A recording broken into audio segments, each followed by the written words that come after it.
आद्यास blog. तर आम्ही आज चालू आहे श्री स्वामी समर्थ महाराजांचे दर्शन घ्यायला. आज श्री स्वामी समर्थ महाराजांचा प्रकट दिन आहे, त्यामुळे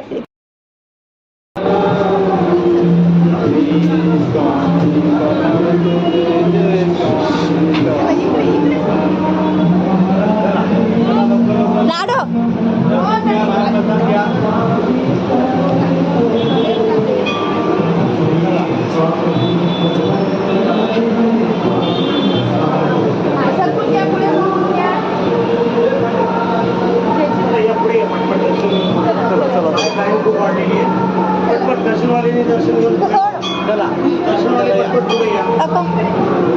दर्शनवाले पुढे या.